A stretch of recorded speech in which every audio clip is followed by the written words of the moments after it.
নমস্কার বন্ধুরা, মধ্যবিত্তের হেসেলে আপনাদেরকে স্বাগত। মাছ দেখাচ্ছি সয়াবিনের একটি রেসিপি। সয়াবিন খুব সহজলভ্য, আর এই বর্ষাকালে মাঝে মধ্যে একটু সয়াবিন খেতে ভালোও লাগে।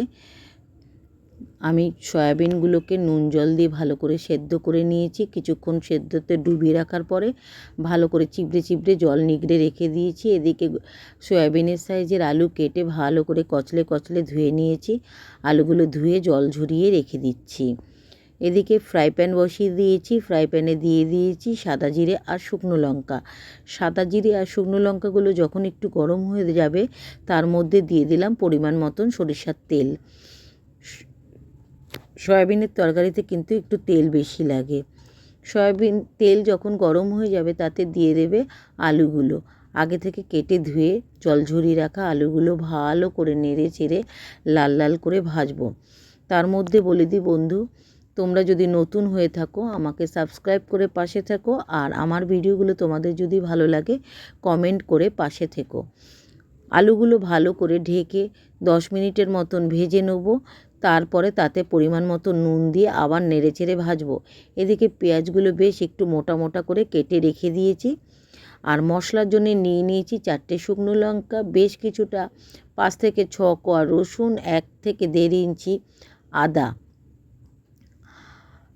আর একটা গোটা টমেটো, আর একটা বড় পেঁয়াজ অর্ধেকটা কেটে বেটে নেব।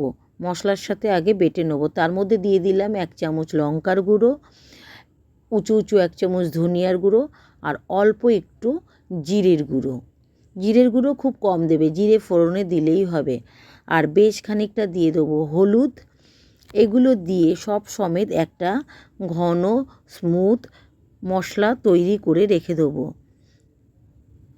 রসুন লঙ্কা সব দিয়ে একেবারেই করে নেবে, দেখবে খুব সময় বাঁচবে।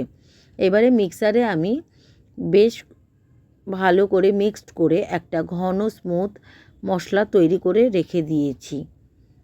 এদিকে সয়াবিনগুলোকে জল ঝরিয়ে রাখার পরে তারপর দিয়ে দিলাম পরিমাণ মতো নুন, আর যতটা মশলা করেছি সেই মশলাটা এবার হবে আমার হাতের ম্যাজিক। তার মধ্যে কুচিয়ে রাখা পেঁয়াজগুলো দিয়ে দেবো। দিয়ে ওপর থেকে বেশ কিছুটা সর্ষের তেল দিয়ে একদম, যদি কারোর ওপর রাগ থাকে সেই রাগটা এই সয়াবিনের ওপর থেকে পুষিয়ে নেবে।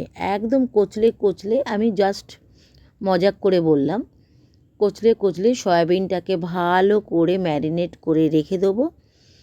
ততক্ষণে পেঁয়াজটাও আমার ওদিকে ভাজা হয়ে যাবে। অল্প তেল দেবে, জাস্ট কিছুটা, দেখো দেখিয়ে দিয়েছি। এই তেলটা দিয়ে ভালো করে কচলে কষিয়ে মেখে মাংসের মতন পুরো কষিয়ে রেখে দেবে। এদিকে আলুটাও আমার ভাজা হয়ে গেছে। থালার মধ্যে আমি আলুটা আলাদাভাবে তুলে রেখে দিয়েছি, অল্প নুন দিয়ে ভেজে নিয়েছিলাম।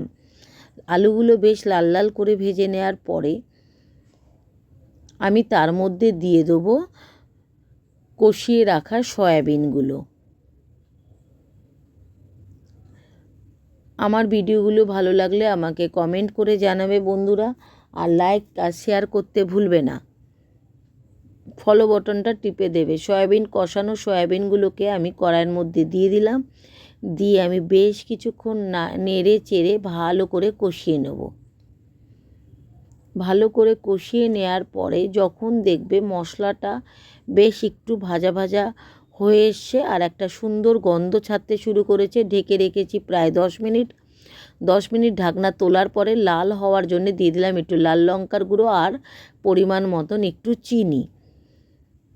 দেখাতে ভুলে গেছি, নুনটা কম লাগছিল, আমি আরও 1 চামচ উঁচু উঁচু নুন দিয়ে দিয়েছি। এবারে আলুগুলোর মধ্যে একটু জল দিয়ে রেখেছিলাম, সেই আলুর মধ্যে আর পরিমাণ মতন দিয়ে দেবো জল। আমি প্রায় 1 মগের মতন জল মেপে সয়াবিনটা দিয়ে দিয়েছি ডুবু ডুবু করে।